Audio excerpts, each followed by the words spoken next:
Hi,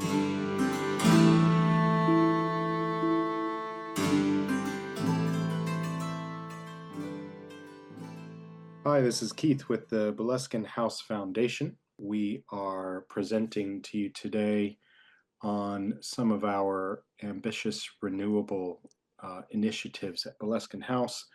It came as really an inspiration behind us wanting to retrofit an old listed building. And we're very honored today to bring on board one of the trades that has incorporated this renewable scheme into Boleskine House, R.I. Cruden, based out of Inverness. They have been in the renewables since 2010. They've been operating in the Highlands for the last 20 years, and some other notable projects they've done. Currently, it's the Inverness Castle, as well as the Royal Dornoch Golf Club. And I think without any further introduction, I'd like to hand things off to Callum Cruden of R.I. Cruden, and he can tell you a little bit more about what they've done at Boleskine and a little bit more about renewables in general. Thanks for the introduction, Keith. I'm Callum Cruden, Director here at R.I. Cruden, based in Inverness. We were successfully awarded the renewables package for Boleskine House back in summer 24, and as part of that, we're putting together an online presentation, and then we'll be doing an in-person presentation when the project's finished as well. So I've got a wee presentation to go through here, which tells us a wee bit about R.I. Cruden, our business, what we do, and then a bit about what we've done at Boleskine House as well. So myself, based here in Inverness, a former electrical engineering apprentice, and I'm also a sustainability ambassador at the Institute of Directors. Who are R.I. Cruden? As Keith said, we're established 2005, so we're celebrating our 20th year in business this year. We offer advice, design, installation, and service and maintenance for a range of different engineering capabilities. So we've got a commercial, mechanical, and electrical installation team. So they install building services into commercial projects. And we've got our own specialist renewables team, which Keith was saying we've been specialising in renewables and heat pumps since 2010. And we've also got a service and maintenance division that back up everything that we offer. Something that we're really proud of is we've got an award-winning apprenticeship programme. I'll go into a bit of detail with that later. So our renewables division, we deliver a range of renewable technologies.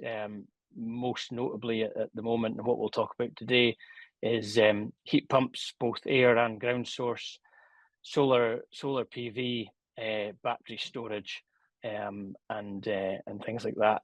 We offer a range of sustainability services where we come in for businesses and look at their carbon output, carry out a carbon assessment, create a plan, and then also create a plan of how to reduce that through renewable technologies, and trying to get to net zero. 2023, we opened up our new office where we're housed today, the Renewable Innovation Centre, and we put our money where our mouth is and very much practice what we preach. And we have a whole host of renewable technologies on our building, our workshops and offices here in Inverness. So we have a running demonstration area, and we can show people exactly what the different technologies look like, how they work, and how they work for us on our building as well. Our mechanical and electrical division, so as I said, building services, mainly in commercial buildings, and also now we've ventured into energy infrastructure and working in substation projects across the north of Scotland. And then the service and maintenance teams. So we have in-house support for basically everything that we do, and we offer facilities management support for that mechanically, electrically, and with heating as well. We offer service contracts for heating and renewables. We're committed to training the next generation. As I said earlier, I'm a former apprentice myself. My brother, who's the other director of the business, is a former apprentice. And our first ever apprentice that we had with the business, who started in 2011, is still with us today and now part of our senior management group. And we have a host of engineers who have trained with us and now are supervisors or in our management team as well. So we've got a severe skills shortage, not only in our area in the Highlands, but also in the industry as a whole. We've found there was a lack of apprentice opportunities available. So we work closely with schools and colleges and other training providers and try and promote what we do, excuse me, what we do and what apprenticeships we offer, not just in engineering, but across our business. So last year we took on a digital marketing apprentice and also an accounts apprentice. And on the slide there, it says 25% of our team are apprentices or trainees. That's just dropped down a wee bit. It's sort of closer to 20% now. So in total, we've got 75 people on our team now. 20% of them are apprentices or trainees in some description. So we're committed to training the next generation. As part of that, we've got an award-winning apprenticeship program. We've had a whole host of individuals come through that and win Apprentice of the Year, both at local and national stage throughout all the trades that we offer, with plumbing, electrical, renewables, heating and ventilation, and facilities management as well. And what we try to focus on as much as possible is focus on quality. And that's not my that's not our tagline there. We stole that from Virgin, but that train people well enough to leave and treat them well enough to stay, and that's very much what we try to do. A lot of negative feedback you hear about apprenticeships or training young people is that you put an awful lot of work and commitment into them, and then as soon as they can, they leave. So we're obviously trying our best to train them to a real quality level that they add some real value and help our business grow, but then treat them well enough that they stay and grow and continue the journey with us. And then throughout the Boleskine House project, we've had 4 different apprentices working on the project, proving how vital they are to our organisation. Renewable Innovation Centre, as I said, we practice what we preach. When we've finished improvement works here, which we're really close to doing, we'll be operating from a net zero building. So it's an old 1950s warehouse and office space. So showing how that can be done on older buildings, showing how much it costs, what technologies you need to invest in, and then also what sort of disruption and the timescales that it takes. And we run CPD events from here for industry professionals, mainly in construction and renewables, to stay up to speed with the latest technology regulations and show what we've done in our own office as well. So that's enough about RI Cruden. On to Boleskine House. So Boleskine House, we've installed some solar PV with battery storage and air source heat pumps with underfloor heating and underfloor heating on the ground floor and radiators on the first floor. So we'll look at the solar PV system first. So that was the initial design.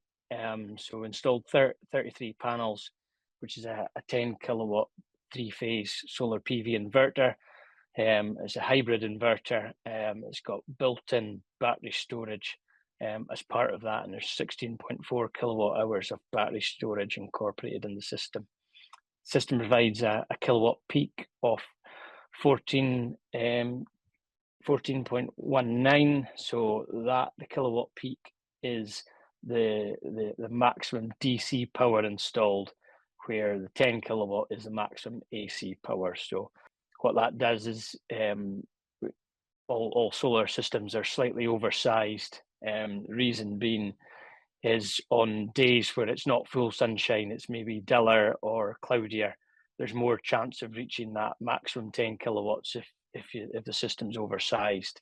But it won't ever produce more than 10 kilowatts, even on the brightest, sunniest day like we've had here today in start of April. And then the solar PV system saves over 9.5 tons of carbon per year. Next, we've got a photograph of when the panels were installed. It's looking a lot greener than that now. That was back in December, and wasn't taken on the sunniest day. We'll need to get back now that we've got some better weather to get some better photographs. That was it was a ground mount system. So there was no suitable area in the house or near the house. So this is up at the back of the estate. On some older part of the ground, and put a ground mount system in there, so they're low to the ground. They're not very visible, and should hopefully blend in once everything's sort of grown up round about it. Air source heat pumps. We designed the system due to the size of the house. Even with all the new insulation that's gone in, we needed a cascade system. So there's two 10 kilowatt Valent Aerotherm Plus air source heat pumps installed there. Again, once the groundworks have been completed, there'll be some stones and drainage around there. The image that we had was from a couple of months ago when the system was switched on for the first time. And then installing the air source heat pumps versus a traditional fossil fuel system saves an estimated 19 tons of CO2 per year. So in total, Boleskine House is saving over 28 tons of carbon per year versus alternative fossil fuel systems. And we've just had a conversation about that, and that's 17 and a half cars, equivalent to taking 17 and a half cars a year off the road. Next, this is an image of the plant room where the pipes for the air source heat pumps come together, and then we've got some hot water cylinders down there as well. We've got 2 times 250 litre hot water cylinders, so there's 500 litres of stored hot water to provide the building with enough hot water. We had to go for the 2 smaller tanks because they're in a basement area to get them in the access hatch. And then from here, the air source heat pump system connects into the underfloor heating on the ground floor and the radiator system on the first floor to provide heat to the building. This is the underfloor heating design. It was quite a tricky design because there was a mixture of flooring types throughout the property. There was some timber suspended floors and some solid concrete floors, so it was a wee bit trickier than perhaps normal, but that is the choice you have with a renovation project versus a new build. But it wasn't anything that we couldn't overcome ourselves, and with the building contractor Simpsons as well as input from the foundation. And that is the schematic of what it is. So each room is broken down into a zone. So each room is controlled by its own thermostat to get its own heat to the system, and that's now been running for a couple of months and helping with the project, and certainly at the stage it is now with painting and decorating to have some heat on at a low temperature to help the building dry out is really beneficial at this stage. So there's over 2,500 meters of pipe in the underfloor heating system in total, and underfloor heating works great in older buildings and with air source heat pumps because it's designed to efficiently heat large areas. So the heat in the floor is lower than traditional systems, so it works well with a heat pump. and it takes small amounts of energy to heat the rooms up. So it's trickle heating at all times. So once the fabric of the building is heated up and the room's at temperature, it takes a really small amount of energy to keep it there, rather than a sort of traditional system with radiators where they're too hot to touch and they're quick on-off blasts. They take a huge amount of energy to heat a room up, then they switch off, and then all the heat disappears from a room, and then a huge amount of energy back on. Same again. This process repeated over and over, with lots of energy getting consumed. Where underfloor heating is a lot more efficient. It's just using a small amount of energy, sort of trickling in all the time, and that's its sort of key factor. Some images of the pipes before the concrete screed came on top. So that's all those different colours on the design. That's what it looks like in reality. And there's insulation board underneath there to stop the heat going down the way and forcing it up. There's some polythene goes down first to stop any reaction between the foil of the insulation and the concrete screed. And then after that, S1 Floors, who a specialist flooring contractor, came in and poured a liquid concrete screed on top. And that then gets covered with whatever flooring finish goes on top of that, whether it be wood or tiles or laminate, something like that. And then the floors are kept nice and warm. Then on the first floor, there's a radiator system, and that's a snapshot of one of the radiators. So real sort of designer radiator, and kept in keeping with the building. The reason it's radiators on the first floor and not underfloor heating, after I've just been saying how efficient and wonderful underfloor heating is, because the underfloor heating is on the first floor, a lot of the heat then rises and into the first floor of the building as well. So it needs much less input. It's also very expensive to look at putting a underfloor heating system in on a first floor, because of the extra strength and structural support required.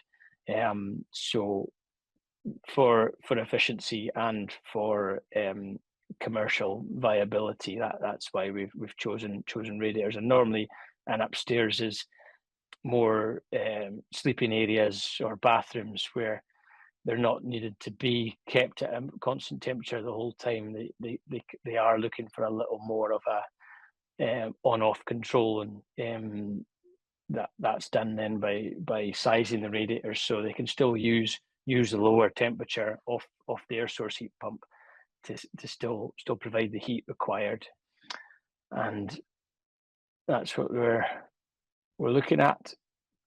That's everything I've got on the project so far, and open the floor for any questions. Thank you. All right, before we go to questions, I will stop the recording, but we very much appreciate you coming here tonight, Callum, to explain everything. That there was some really helpful information. I would like to personally say I'm really glad to have been able to support, or we've been able to be glad to support a company like yours who cherish apprenticeships like you do. I think that's kind of one of the big values we've had throughout our project, is ensuring that people are the trades and things like this are kind of they're trained to be able to deliver really important services to members of the public like this. So yeah, that was really interesting for me as far as your company goes. And thanks for explaining kind of the process of how all of everything kind of went in there, so people will be able to kind of understand the whole process and everything that goes into putting in a nice robust heating system and renewable system if they wish to do that. So yeah, thanks again. And we're really glad that you were able to come and present to us today. No problem. Thank you, Keith.